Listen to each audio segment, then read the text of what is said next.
मौजूदा current situation के अंदर अगर बात की जाए तो कौन सी इंडस्ट्रीज आपको लगती हैं जो बहुत ज़्यादा प्रेशर फेस कर रही हैं, जिन पे बहुत ज़्यादा दबाव है, जो सरवाइव बड़ी मुश्किल से कर रही हैं?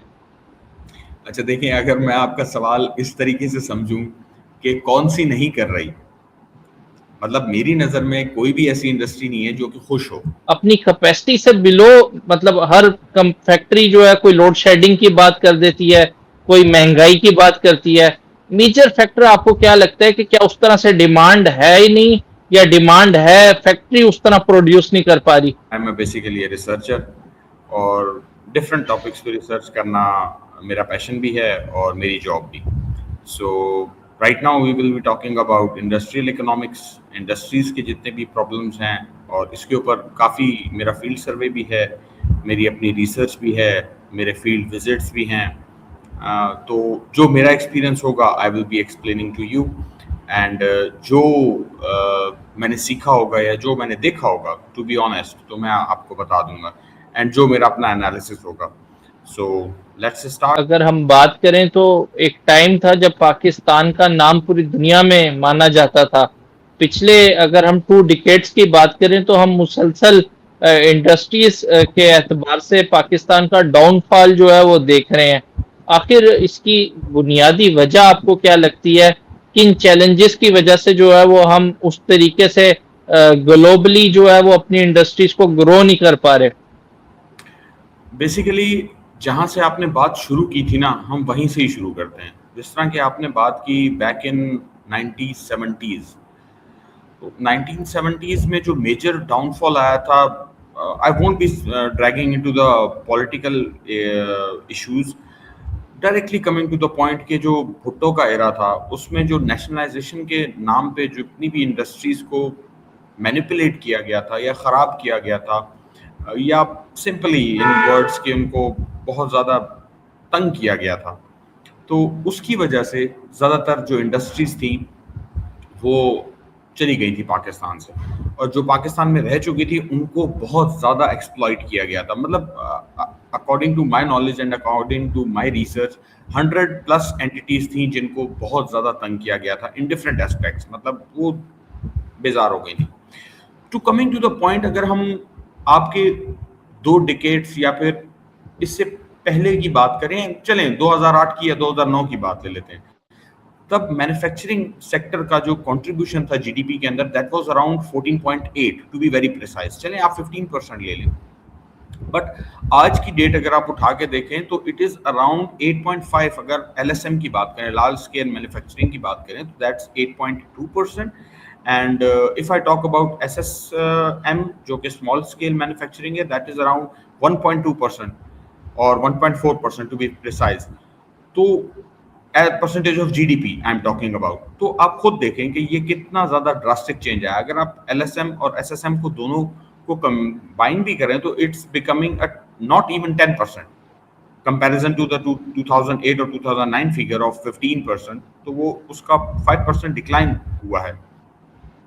इसके ड्रिवन फोर्सेस बहुत सारे हो सकते हैं, there can be many reasons, मतलब आप you can name it anyone, like energy crisis, trade imbalances, narrow export of the Pakistan, and economies of scale and economies of scope का बहुत ज़्यादा प्रॉब्लम है, इन्वेस्टमेंट नहीं आ रही। सो बैक इन 1970s को अगर आप कंपेयर करें अभी के डेटा से, तो it is a short story आपके सामने ही है।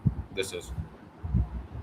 सर, मेरा आपसे क्वेश्चन ये है, आपकी बात से ही मैं आगे इसको रिलेट करूंगा कि आप किसी भी आम पाकिस्तानी शहरी से जब मिलते हैं तो वो एक गुर्बत का रोना, वही बातें कि यार इंडस्ट्रीज हमारे पाकिस्तान से जा रही हैं, रोजगार उस तरीके से नहीं है।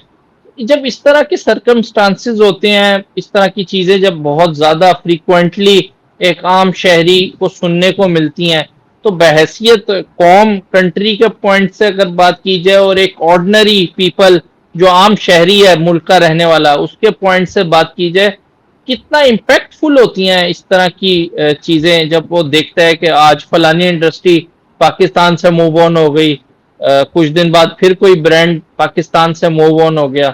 कितना इम्पैक्टफुल होती हैं चीजें? देखिए, to be very honest and very precise, इसका जो सबसे बड़ा लॉस है ना, वो फाइनेंशियल और इकोनॉमिक लॉस है। अब सबसे राइट। पहली बात की जाए तो इकोनॉमिक लॉस और फाइनेंशियल लॉस कंट्री को ये है कि आपकी सबसे बड़ी जो प्रॉब्लम है वो आपकी टैक्स की है। ठीक है, अगर एक इंडस्ट्री पाकिस्तान से चली जाएगी तो उसके जो टैक्स कलेक्शन है, जाहिर सी बात है अगर टैक्स वहां उससे कलेक्ट हो रहा है तो वो पाकिस्तान को टैक्स तो नहीं मिलेगा। तो फर्स्ट ऑफ ऑल जो biggest you can say a loss is financial loss for Pakistan is it is about their financial loss, like उनके टैक्स रेवेन्यू जनरेट नहीं हो रहा। वन, अब सिटीजन्स के लिए सबसे बड़ा प्रॉब्लम ये है कि जॉबलेस हो जाते हैं लोग। ठीक है, जॉब अपॉर्चुनिटी एक इंडस्ट्री आपको प्रोवाइड कर रही होती है। अब एटलीस्ट आप किसी को भी देख लें, आप टेक्सटाइल को देख लें, सिर्फ एक यूनिट को उठा के देख लें, गुल अहमद का उठा के देख लें, आर्टिस्टिक मिलीनियर्स को उठा के देख लें, किसी भी एक यूनिट को उठा के देख लें, जो भी मैन्युफैक्चरिंग है उनकी अच्छी खासी इंप्लॉयमेंट रेशो होता है। मतलब मैं सिर्फ डेली वेजेस की बात नहीं कर रहा, मैं उनकी भी बात कर रहा हूँ जो उनका रेगुलर स्टाफ होता है। ठीक है, उनको भी वो अच्छा खासा कॉम्पनसेट कर रहे होते हैं। तो इसके अलावा आपकी अगर इंडस्ट्रीज बंद हो जाती है ना, तो आपके मुल्क के अंदर फूड प्राइसेस का एक इन्फ्लेशन आता है। लाइक आपकी जो इंडस्ट्रियल्स जो पाकिस्तान में प्रोडक्ट्स बना रही होती है, वो आपको जाहिर सी बात है कहीं बाहर से मंगवाने पड़ते हैं अगर वो चली जाती है, अगर वो कोई एक आधी कंपनी है। और अगर नहीं है तो जाहिर सी बात है सब्स्टिट्यूट प्रोडक्ट्स होते हैं मार्केट में, आप उसको यूज कर सकते हैं। लेकिन फिर भी कुछ लॉयल कस्टमर्स होते हैं जो कि वही प्रोडक्ट यूज करना चाहते हैं, तो उसके लिए जो कंज्यूमर की प्राइस है या बाइंग पावर है वो थोड़ी सी हर्ट होती है। और दूसरी बात ये, अगर आप B2B एस्पेक्ट से देखें तो वहां पे सप्लाई चेन का बहुत बड़ा इफेक्ट आ जाता है। अब जाहिर सी बात है जो कंपनी पहले यहाँ पे रहते हुए प्रोडक्ट बना रही थी, उसके रॉ मटेरियल्स की प्राइसेस डिफरेंट होगी। अब जो वो कंपनी यहाँ से चली गई तो उसके प्रोडक्ट्स जब यहाँ पे आएंगे तो that will be giving an import balance. जाहिर सी बात है उस कंपनी अगर चल जा रही है तो पाकिस्तान के इम्पोर्ट के ऊपर वो इफेक्ट होगा, क्योंकि अब वो बाहर से एक्सपोर्ट कर रही है और पाकिस्तान को तो इम्पोर्ट करना ही है वो प्रोडक्ट। तो एक सर्टेन परसेंटेज, मतलब not a huge chunk but a certain percentage, छोटी सी भी होगी या ज्यादा होगी, वो एक इफेक्ट जरूर डालती है इन सब चीजों के ऊपर। तो answering very precisely to your question कि इकोनॉमिक और फाइनेंशियल लॉस इस तरीके से बहुत ज्यादा होता है पाकिस्तान का। मौजूदा करंट सिचुएशन के अंदर अगर बात की जाए तो कौन सी इंडस्ट्रीज आपको लगती हैं जो बहुत ज्यादा प्रेशर फेस कर रही हैं, जिन पे बहुत ज्यादा दबाव है, जो सरवाइव बड़ी मुश्किल से कर रही हैं? अच्छा देखिए, अगर मैं आपका सवाल इस तरीके से समझूं कि कौन सी नहीं कर रही, मतलब मेरी नज़र में कोई भी ऐसी इंडस्ट्री नहीं है जो कि खुश हो। ठीक है, हाँ आईटी इंडस्ट्री खुश हो सकती है, वो भी वो लोग जो कि खुद यहाँ पे बैठे सिलिकॉन वैली के प्रोजेक्ट्स पकड़ रहे हैं या फिर कोई ऐसे बाहर के बड़े बड़े प्रोजेक्ट्स पकड़ रहे हैं। अगर वो किसी पाकिस्तान की कंपनी में ही बैठे हुए काम कर रहे हैं तो उनको तो उतना ही पे किया जा रहा है जहाँ जितना वो बाकी लोगों को मिल रहा है। So the point here is कि हर इंडस्ट्री ही बहुत ज़्यादा एक वर्स्ट पॉइंट पर है।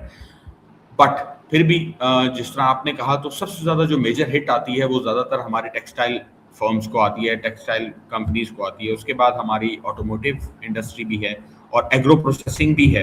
अब इसमें बहुत सारी चीज़ें आती हैं, जिस तरह मैंने आपको पहले बताया कि एनर्जी क्राइसिस भी इसमें बहुत ज़्यादा रोल प्ले करते हैं। इसके बाद हमारी एनर्जी के अंदर कम्स बोथ, बल्कि you can say all three products like electricity, gas and coal as well. तो उसमें बहुत ज़्यादा चीज़ें पाइलअप होती हैं। उसके अलावा हम रॉ मटेरियल जब जितनी भी कंपनीज हैं वो बाहर से इंपोर्ट करती हैं, it is a whole chunk के वो किस तरीके से जो है ना इफेक्ट करती हैं। सो ओवरऑल हर इंडस्ट्री ही कर रही है। सो इट्स नॉट लाइक कि बहुत ज़्यादा, हाँ ये है कि बहुत ज़्यादा कौन सी कर रही है, कौन सी कम कर रही है। So I have taken the names of जो कि बहुत ज़्यादा हैं, लेकिन ये है कि हर इंडस्ट्री ही सर्वाइवल मोड पर है आजकल। जी प्लीज़। सर यही वजह है कि अगर बहुत सी इस टाइम मैं कंपनीज की बात करूं, वो अपनी रिपोर्ट्स के अंदर भी ये शाया करते हैं और बहुत से दफा ये सुनने में भी आया है कि जो प्रोडक्शन पहले पाकिस्तान के अंदर हुआ करती थी वो मूव कर गया प्लांट बांग्लादेश की तरफ। या जो सिंपल वर्ड्स में बात की जाए, जो एक फैक्ट्री की कैपेसिटी है, जितनी मशीनें उसके अंदर इंस्टॉल हैं, वो बहुत कम ऐसी फैक्ट्रियां जो अपना 100% प्रोड्यूस कर रही हैं। अपनी कैपेसिटी से बिलो, मतलब हर फैक्ट्री जो है कोई लोड शेडिंग की बात कर देती है, कोई महंगाई की बात करती है। मेजर फैक्टर आपको क्या लगता है कि क्या उस तरह से डिमांड है ही नहीं, या डिमांड है, फैक्ट्री उस तरह प्रोड्यूस नहीं कर पा रही? बिल्कुल, आपने you have answered your question yourself. मतलब सिंपली इट्स अ इकोनॉमिक्स में हम एक सिंपल मैथमेटिक्स पढ़ते हैं, या सिंपल उसमें एक इक्वेशन होती है डिमांड एंड सप्लाई की। If there is a demand there will be a supply, if there is no demand there will be no supply. मतलब सिंपल सी बात है कि आपके प्रोडक्ट को अगर डिमांड किया जाएगा तो उसकी सप्लाई होगी। और आपने जहां तक बात की है कैपेसिटी की, तो इसमें बहुत सारी चीजें आती हैं। हमारे प्रोडक्ट की मेजरली ज़्यादातर डिमांड इसलिए भी नहीं होती क्योंकि हमारे प्रोडक्ट्स दो वजूहत होती हैं उसकी। एक तो प्रोडक्ट की क्वालिटी और दूसरी प्राइस कम्पिटिटिवनेस। क्योंकि हमारी जो प्राइसेस होती हैं वो लेस कम्पिटिटिवनेस होती हैं as compare to the global market. और उसके अलावा अगर हम कोई और बात इसके अंदर लाना चाहें तो वो ये एक हो सकती है कि हमारी जो ब्रांड की पोजीशनिंग होती है। अव्वल तो मैं पहले ये कहूंगा कि पाकिस्तान की आप गिनती, मतलब you can just count on your fingers कि how many brands are there in international markets those are performing very well. But आप ये देखें कि उनकी पोजीशनिंग किस तरीके से हुई हुई है। हमारी ब्रांड पोजीशनिंग पे कितना बजट स्पेंड करते हैं। मतलब एज बीइंग, आप कोई भी बड़ी से बड़ी इंडस्ट्री उठा के देख लें, आप कोका कोला का बजट उठा के देखें, नेटफ्लिक्स का बजट उठा के देखें, आप किसी और पेप्सी का बजट उठा के देखें, आप किसी और स्विस कंपनी या किसी और बड़ी ब्रांड का बजट उठा के देखें कि वो कितना ब्रांडिंग के ऊपर फोकस करते हैं और उनकी ब्रांडिंग किस तरीके से होती है। ठीक है, मतलब जस्ट अ शॉर्ट एग्जांपल आप ये देखें कि ये जो अभी एक वेव चली थी कि आपने प्रोडक्ट्स को, इजरायली प्रोडक्ट्स को जो आपने थोड़ा सा चेंज करना है कॉन्सेप्ट के, पाकिस्तानी प्रोडक्ट्स के ऊपर फोकस करना है, वही खरीदने हैं।